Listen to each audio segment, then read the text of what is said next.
ആദ്യത്തെ വീഡിയോയുടെ രണ്ടാമത്തെ ഭാഗമാണ് നമ്മൾ ഇനി ഡിസ്കസ് ചെയ്യുന്നത്. ഇനി നമുക്ക് 1-2 മാർക്സിന്റെ എല്ലാം കഴിഞ്ഞ വീഡിയോയിൽ കഴിഞ്ഞു.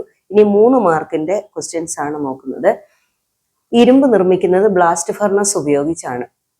ക്വസ്റ്റ്യൻ, ഇരുമ്പിന്റെ വ്യാവസായിക നിർമ്മാണ വേളയിൽ ബ്ലാസ്റ്റ് ഫർണസിലേക്ക് ചേർക്കുന്ന പദാർത്ഥങ്ങൾ ഏതെല്ലാം? ക്വസ്റ്റ്യൻ, ബ്ലാസ്റ്റ് ഫർണസിൽ നിരോക്സികാരിയായി പ്രവർത്തിക്കുന്ന പദാർത്ഥം ഏത്? ക്വസ്റ്റ്യൻ, സ്ലാഗ് രൂപീകരണത്തിന്റെ സമവാക്യം എഴുതുക.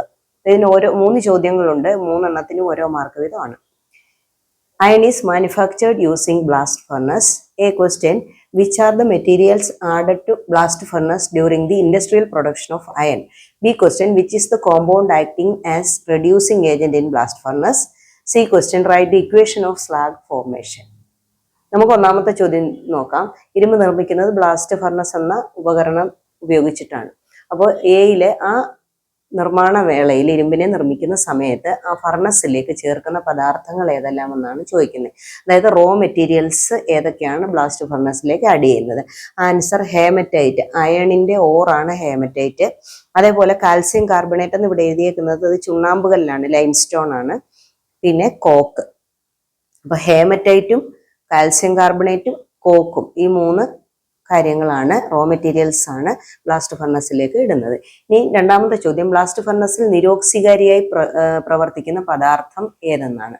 അതായത് റെഡ്യൂസിങ് ഏജന്റ് ഫർണസിലെ ആരാണെന്നാണ് ചോദിക്കുന്നത്. ആൻസർ കാർബൺ മോണോക്സൈഡ് ആണ് റെഡ്യൂസിങ് ഏജന്റ് ആയിട്ട് യൂസ് ചെയ്യുന്നത്.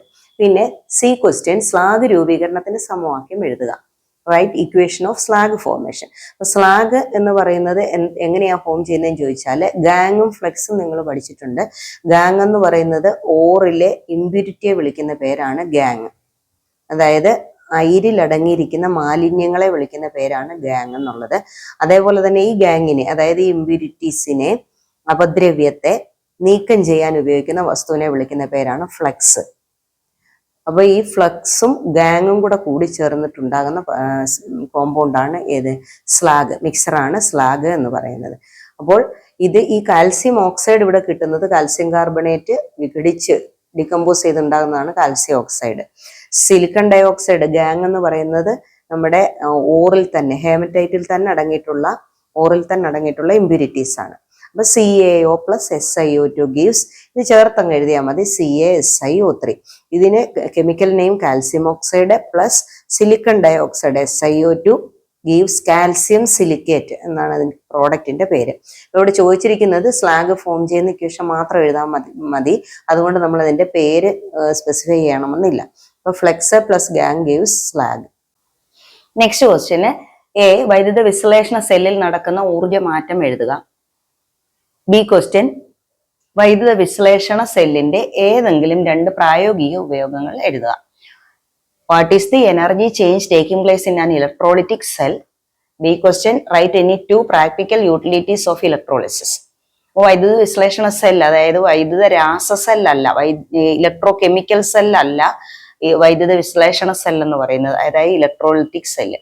രണ്ടും രണ്ടാണ്. ആദ്യം നിങ്ങൾ ആനോടും കാതോടും ഒക്കെ വെച്ച് പഠിച്ചത് ഗാൽവനിക് സെൽ എന്ന് പറയുന്നത് വൈദ്യുത രാസ സെല്ലാണ്, അതായത് ഇലക്ട്രോ കെമിക്കൽ സെല്ലാണ്. ഇതല്ല, ഇലക്ട്രോളിറ്റിക് സെല്ലാണ്.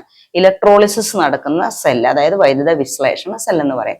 അതിൽ നടക്കുന്ന ഊർജ്ജമാറ്റമാണ് ചോദിച്ചിരിക്കുന്നത്. അതിൽ വൈദ്യുതി ഉപയോഗിച്ചുകൊണ്ട് നമ്മൾ അതിൽ നിന്നും രാസവസ്തുക്കളെയൊക്കെ നിർമ്മിച്ചെടുക്കുകയാണ് ചെയ്യുന്നത്. അതായത് ലോഹങ്ങളെയൊക്കെ നിർമ്മിച്ചെടുക്കാനാണ്, വേർതിരിച്ചെടുക്കുകയൊക്കെയാണ് ചെയ്യുന്നത്. അതുകൊണ്ട് അതിന്റെ എനർജി ചേഞ്ച്, അതായത് ഊർജ്ജമാറ്റം, വൈദ്യുതോർജ്ജം രാസോർജ്ജമായി മാറുന്നു എന്ന് ഇങ്ങനെ ഒരു ആരോ മാർക്ക് ഇട്ട് എഴുതിയാൽ മതിയാകും.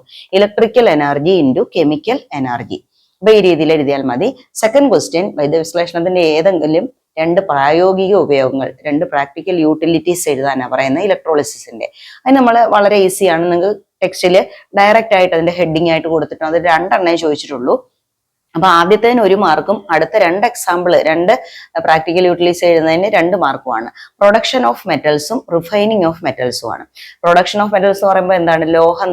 നിർമ്മാണം, ലോഹങ്ങളെയൊക്കെ നിർമ്മിക്കാനായിട്ട് ഉപയോഗിക്കുന്നുണ്ട്. ഇലക്ട്രോളിസിസ് വഴിയാണ് നടക്കുന്നത്. അതേപോലെ തന്നെ റിഫൈനിങ് ഓഫ് മെറ്റൽസ്, ലോഹങ്ങളെയൊക്കെ ശുദ്ധീകരിക്കുന്നതും ഇലക്ട്രോളിസിസ് വഴിയാണ്. ഇനി നിങ്ങൾക്ക് ഞാൻ വേറൊരു കാര്യം പറഞ്ഞു തരാം. അതായത് നമ്മൾ ആദ്യം പഠിച്ച ഇലക്ട്രോകെമിക്കൽ സെല്ലും അതായത് വൈദ്യുത രാസ സെല്ലും ഇലക്ട്രോളിറ്റിക് സെല്ലും വൈദ്യുത വിശ്ലേഷണ സെല്ലും തമ്മിൽ കാഥോഡിനും ആനോഡിന്റെയും ചാർജ് അങ്ങോട്ടും ഇങ്ങോട്ടും മാറിപ്പോകാതിരിക്കാനായിട്ട് നമ്മളിവിടെ CNAP, നിങ്ങളത് ഉച്ചരിച്ചു നോക്കുക എന്തായിട്ടാണ് വരുന്നത് എന്നുള്ളത്. ക്നാപ്പ് എന്ന് വരും. അപ്പോ ഈ ഒരു വേർഡ് വെച്ചിട്ട് നമുക്ക് ഈ വൈദ്യുത വിശ്ലേഷണ സെല്ലിന്റെ കാഥോഡിന്റെയും ആനോഡിന്റെയും ചാർജ് പറയാൻ പറ്റും. നോക്കിയേ, C എന്ന് പറയുന്നത് കാഥോഡ്, N എന്ന് പറഞ്ഞ നെഗറ്റീവ്.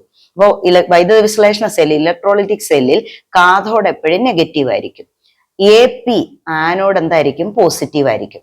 അപ്പോൾ ഇതിന്റെ നേരെ വിപരീതമായിരിക്കും ഇവിടെ വൈദ്യുത രാസ സെല്ലിൽ. നമ്മൾ ഗാൽവനിക് സെല്ലൊക്കെ പഠിച്ചില്ലേ, അതിൽ ഇതിന്റെ നേരെ വിപരീതമായിരിക്കും. അപ്പൊ ഇത് പഠിച്ചു വെച്ച് കഴിഞ്ഞാൽ നിങ്ങൾക്ക് യാതൊരു രീതിയിലും സെല്ലുകളുടെ കാഥോഡും ആനോഡും തമ്മിലുള്ള ചാർജ് നിങ്ങൾക്ക് തെറ്റിപ്പോകത്തില്ല. ഓർത്തോളുക, കാഥോഡ് നെഗറ്റീവ്, ആനോഡ് പോസിറ്റീവ്. അതാണ് CNAP. Next question, C2H4, C3H6, C4H8 എന്നിവ ഒരു ഹൈഡ്രോ കാർബൺ കുടുംബത്തിലെ അംഗങ്ങളാണ്. ചോദ്യം, ഈ സംയുക്തങ്ങൾ ഏത് ഹൈഡ്രോ കാർബൺ കുടുംബത്തിൽ പെടുന്നു? എന്നിട്ട് ബ്രാക്കറ്റിൽ കൊടുത്തിട്ടുണ്ട് ആൽക്കെയിൻ, ആൽക്കീൻ, ആൽക്കൈൻ. അപ്പൊ ഇതിൽ ഏതിലാണ് പെടുന്നത് എന്നുള്ളത് കണ്ടെത്തി എഴുതുക. അതിനൊരു മാർക്കുണ്ട്. ചോദ്യം, ഇവയെ ഒരു ഹോമോലോഗസ് സീരീസിലെ അംഗങ്ങളായി ഉൾപ്പെടുത്തുന്നതിന് 2 കാരണങ്ങൾ എഴുതുക. അതിന് 2 മാർക്കുണ്ട്, ഓരോന്നിനും ഓരോ മാർക്കാണ്. അപ്പൊ നമുക്ക് നോക്കാം. C2H4, C3H6, C4H8 are the members of a hydrocarbon family. A question, to which hydrocarbon family do these compounds belong? Alkane, alkene, alkyne. B question, write any 2 reasons for including these compounds as members of a homologous series.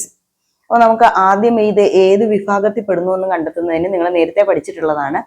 ആൽക്കേനിന്റെയും ആൽക്കീനിന്റെയും ആൽക്കൈനിന്റെയും പൊതുവാക്യം, general formula ഇവിടെ എഴുതി വെച്ചിട്ടുണ്ട്.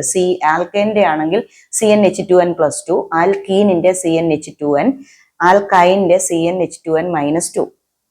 അപ്പൊ ഈ സമവാക്യത്തിലെല്ലാം Nന്റെ വില എന്ന് പറയുന്ന കാർബണാറ്റങ്ങളുടെ എണ്ണമാണ്. Nന്റെ വില കാർബണാറ്റങ്ങളുടെ എണ്ണം നിങ്ങൾ തിയറി പഠിച്ചതാ. അപ്പൊ നമുക്ക് ഇതിനകത്തിലെ ഇത്രയും പേരും ഒരു ഫാമിലി പെടുന്നവരാ. അപ്പൊ ആദ്യത്തെ ഒരാളിനെ ഞാൻ ഇവിടെ എടുത്ത് എഴുതിയിട്ടുണ്ട്, C2H4. അതിൽ Nന്റെ നമ്പർ എത്രാന്ന് ചോദിച്ചാൽ 2 എന്ന് പറഞ്ഞാൽ കാർബണാറ്റങ്ങളുടെ എണ്ണം ഇവിടെ C2 2 ആണ്. അപ്പൊ ഈ ഒരു Nന്റെ വില നമുക്ക് ഈ 3 സമവാക്യങ്ങളിലും കൊടുത്തു നോക്കാം. ഞാനിവിടെ ഇത്രയും 2 എണ്ണം പറഞ്ഞ് സമയം പോകുന്നതിന് മുമ്പ് നമുക്ക് ഈ ഉത്തരത്തിലേക്ക് മാത്രം ഒന്ന് സബ്സ്റ്റിറ്റ്യൂട്ട് ചെയ്ത് നിങ്ങളെ കാണിക്കുകയാണ്. നിങ്ങൾ പരീക്ഷയ്ക്ക് വരുമ്പോൾ ഇതിൽ 3 നോക്കിയിട്ട് വേണം ചെയ്യാൻ. അപ്പൊ CnH2n എന്ന സമവാക്യത്തിലേക്ക് ഞാൻ ഈ Nന്റെ വില കൊടുക്കുകയാണ്. അപ്പൊ നോക്കിയേ, Cn എന്ന് പറയുമ്പോൾ C2, Nന്റെ വില ഇവിടെ 2 ആണ്, N 2 ആയിട്ട് എഴുതി. ഇനി H2n, H2 ഇവിടെ എഴുതിയിട്ട് 2n എന്നുള്ളത് 2 × n അല്ലേ, അപ്പൊ 2 × Nന്റെ വില 2 ആണ്. ആ 2 ഇവിടെ കൊടുത്തു. അപ്പൊ ഇത് C2, H2 × 2 എത്ര? 4. അപ്പൊ ഇത് ഏത് വിഭാഗത്തിൽ പെടുന്നു? ഈ നടുക്കുള്ള ആൽക്കീൻ എന്ന വിഭാഗത്തിലാണ് പെടുന്നത്. അതെങ്ങനെയാണ് കണ്ടുപിടിക്കുന്നത് എന്നുള്ളതാണ് ഞാൻ ഇവിടെ ഒന്ന് വിശദീകരിച്ച് നിങ്ങൾക്ക് തന്നിരിക്കുന്നത്. അപ്പൊ അതിന്റെ ആൻസർ ആൽക്കീൻ ആണ്. ഇനി രണ്ടാമത്തെ ക്വസ്റ്റ്യൻ, ഇത് ഒരു ഹോമോലോഗസ് സീരീസിലെ അംഗങ്ങളായി, ഇതെല്ലാം ഹോമോലോഗസ് സീരീസിൽ വരുന്നതാണ്, അംഗങ്ങളായിട്ട് അവരെ ഉൾപ്പെടുത്തിയിട്ടുണ്ടെങ്കിൽ അതിന് 2 കാരണങ്ങൾ എഴുതാണ്, 2 റീസൺ കൊടുക്കാനെന്നാണ് പറയുന്നത്. അപ്പൊ അതിന്റെ reason, members have same properties. ഈ അംഗങ്ങൾക്കെല്ലാം എന്താണ്? ഒരേ ഗുണങ്ങളാണുള്ളത്. ഇതിനും 3 എണ്ണത്തിനും ഒരേ ഗുണങ്ങളാണ്. അതേപോലെ തന്നെ ഈ ഓരോ members differs by a CH2 group. അംഗങ്ങൾ തമ്മിൽ ഒരു CH2 ഗ്രൂപ്പിന്റെ വ്യത്യാസമേ ഉള്ളൂ. അതെങ്ങനെ കണ്ടുപിടിക്കുന്നത്? C2 കഴിഞ്ഞിട്ട് ഇവിടെ C3 ആണ്. അപ്പോൾ ഒരു കാർബണിന്റെ വ്യത്യാസം. ഇവിടെ ഹൈഡ്രജൻ 4 എണ്ണം കഴിഞ്ഞിട്ട് ഇവിടെ ഹൈഡ്രജൻ 6 എണ്ണമാണ്.